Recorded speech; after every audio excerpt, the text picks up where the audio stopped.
Hello, hello, hello. Excuse me. Happy Sunday. Autoimmune Prepper here.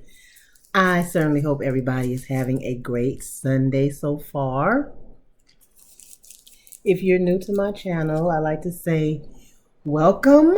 Glad you're here. Welcome. Make sure that you subscribe to my channel. And with doing that, make sure you hit the notification bell so that way you're notified when I put out new videos. And if you're already a subscriber, thank you once again for being here and taking the time to watch my videos, listen to my voice. I hope it soothes you. I hope it gives you pleasantries. Now, I always ask everybody, give the videos a thumbs up. I also encourage everybody to comment down in the comments section. It's not only interesting in reading the comments, but it also helps with the quote-unquote YouTube algorithm. It helps to grow my channel, meaning it helps to push it out into the live feed, and others can come across my videos unless you share with particular individuals, which is also helpful. And I would be grateful for any assistance when it comes to helping to grow my channel. Now, as you can see in front of you, I have the pointer out again. So when it comes out, you know it is time for class. Now, what I wanted to talk about is actually our mindset when it comes to prepping. You definitely have to develop a different type of mindset. You have to look at things differently. And so I thought this would be a good example to help some maybe change their mindset, because I had to go through this transition myself. That's why I can come and present it to you this way when it comes to prepping and things of that nature. So let's get started. So let's talk about insurances. So for the most part, as you can see on this list, most of us have all of these insurances, right? Now, I would assume, I guess it's safe to say, all of these insurances except for one, which is the life insurance, we may or may never use. Now with life insurance, if you have it, and I hope you do, if you don't, I hope this is a tug at you to get it on you, your loved ones. But for sure, we will use life insurance because we all have to leave here at some point in time. And so let me give an example on why I say it's important for us to have life insurance also. I have a friend who had an individual in their life that wasn't gung-ho for getting life insurance, wasn't too interested in it. And thank goodness my friend knew better and talked this person into getting the life insurance.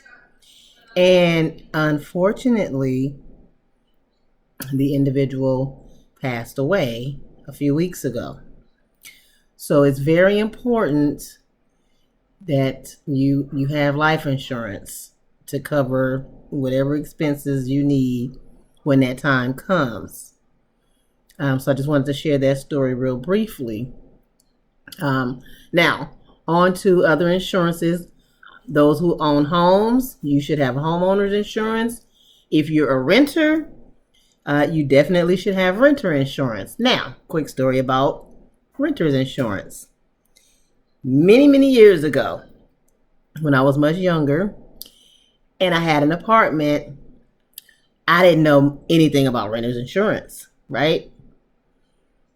And even if I had known about renter's insurance, 9 times out of 10, I probably wouldn't have purchased it anyway. I'm young. I got my own apartment. I'm not thinking about renter's insurance. Probably wouldn't even have known what renter's insurance covered. Needless to say, I had 2 little ones at the time. I left the iron on. Before we were leaving out to go to school and work, one of my children politely laid the iron down on the comforter in the apartment. And lo and behold, I get a call at work. My apartment is on fire. Guess what? Got back. Part of the stuff is burnt up. The other part of the items had extreme smoke damage. I asked the apartment owners, well, are you going to replace my stuff? And they said, well, no. Do you have renter's insurance? And I thought, renter's insurance? Nope. So guess what? All my stuff was just a total loss. I wasn't able to recoup anything. I think the Salvation Army had a program where they helped repurchase certain things, towels, clothes, vouchers, and stuff like that. But anyway, point is, it's important if you're a renter, and renter's insurance is cheap. Get renter's insurance, homeowner's insurance. Whether you may never need to use it, hopefully, but just in case, you have that insurance. We all have car insurance. I don't think I have a story for car insurance because I'm a pretty good driver. Haven't had any issues with any others. Knock on glass. Hopefully it stays that way. But you get what I'm saying. We have car insurance. We have health insurance. We have Aflac. Quick story about health insurance. You see my name is Autoimmune Prepper. Most people have the standard health insurance through their companies.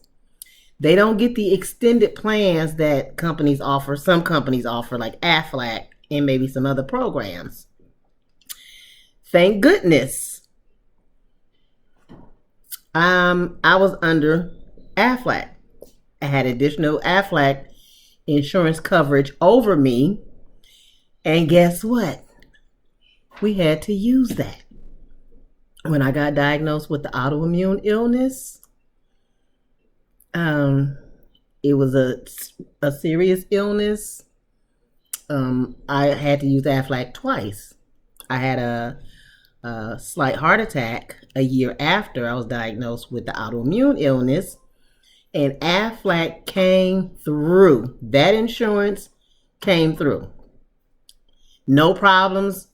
I got sick. We submitted the claim. Aflac paid what they said they would pay both times. So it's very important. If you have an option to take Aflac, if you're working, do so. But like I said, 95% of the time, we don't even think about the extra insurance because we feel like we're not going to never use it.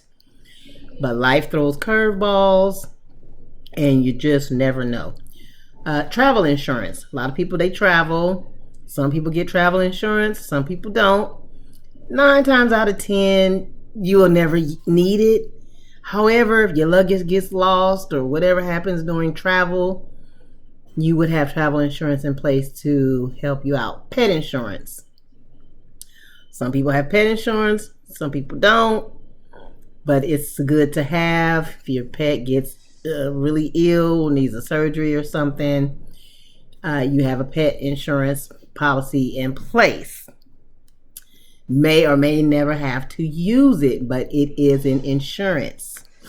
And that brings me to my overall point when I talk about insurances.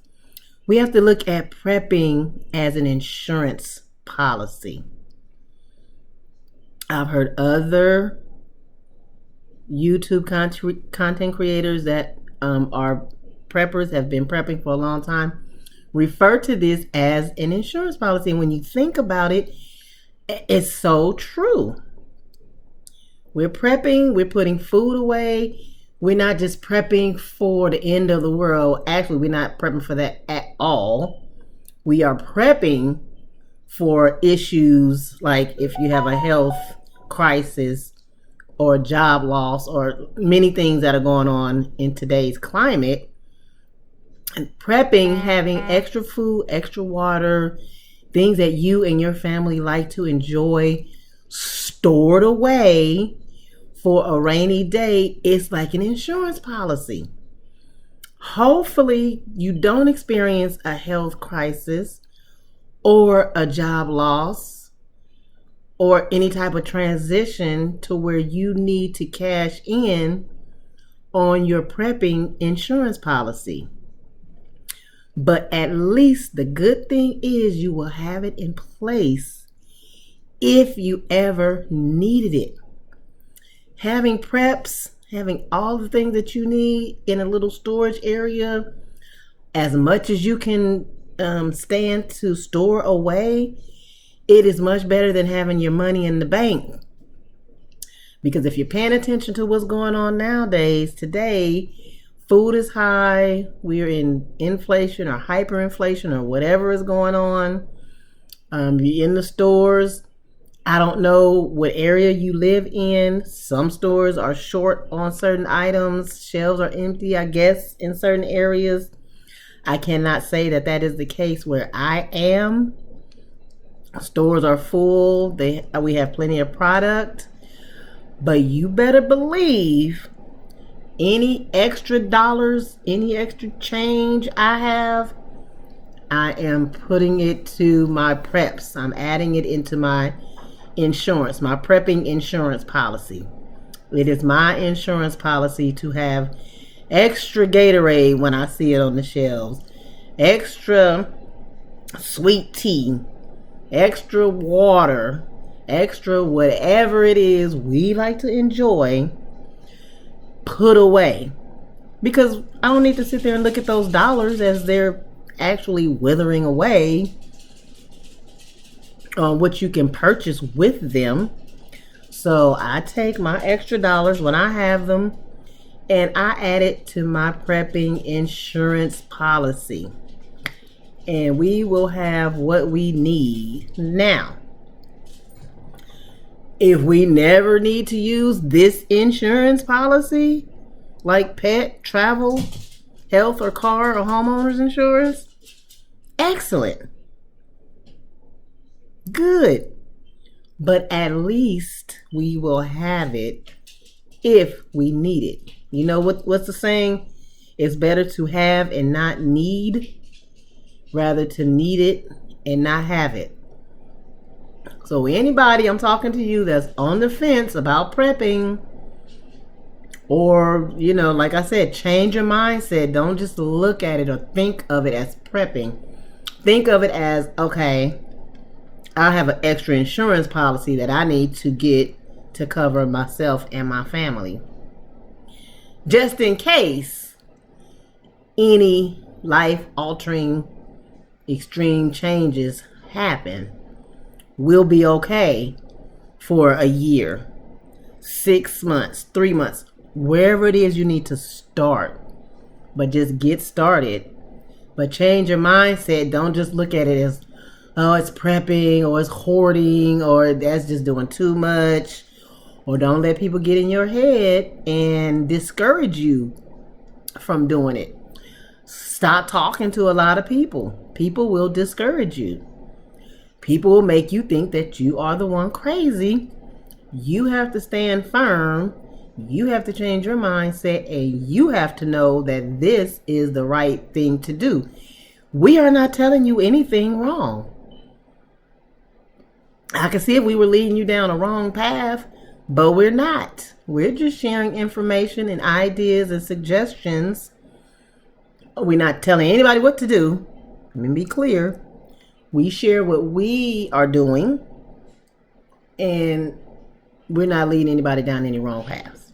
We're not telling anybody to do anything illegal. We're just telling you to wake up, wise up, smarten up, have common sense.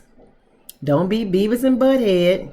You have to be the smartest person in your group. There used to be a saying, If you're the smartest person in your group of friends, then you need a new group of friends. Well, today, unfortunately, we have to be the smartest group. We have to be the smartest person in our group or in our family, because everybody's just not on the same page. It's a lot of division. So, with that being said, I encourage you. I'm not telling you what to do, but I'm telling you what I do. And I'm telling you, I encourage you to get on top of changing your mindset and stop looking at this as prepping, but as an insurance policy. Tell yourself, I have got to get on top of funding my new insurance policy. That's what you want to fund. You know how people have, when they create trusts, you have to fund the trust. You can create the trust, but then you have to fund it.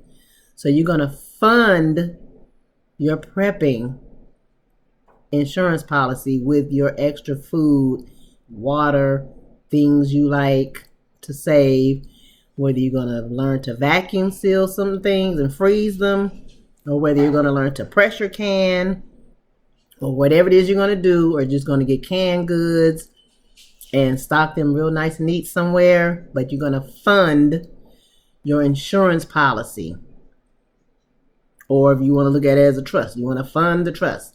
But we want to keep it simple. Insurance, prepping, extra food, extra money lying around. Go to the Dollar Tree. If you have $5, go to the Dollar Tree, 99-cent store, and get a couple of extra things. Don't let that change just lay around. Put it to good use. Okay, well, I hope you enjoyed this lesson today. I hope it helps some people to develop a different mindset when it comes to storing food and water and having yourself in a better position for things to come. And again, prayerfully, we may never have to use it, but at least you'll have it there. Anyway, thanks for watching. Don't forget, give the video a thumbs up. Don't forget to share the video. I hope I broke it down for you guys as best as possible. I encourage you, again, to leave your comments in the comments section. Let me know what you think about insurance, prepping insurance. I would love to hear from you. Alrighty, I'll see you guys in the next video. Enjoy. Bye-bye. Oh, I almost forgot to tell you. Don't forget to wake up and start every day with an attitude of gratitude. Okay, bye.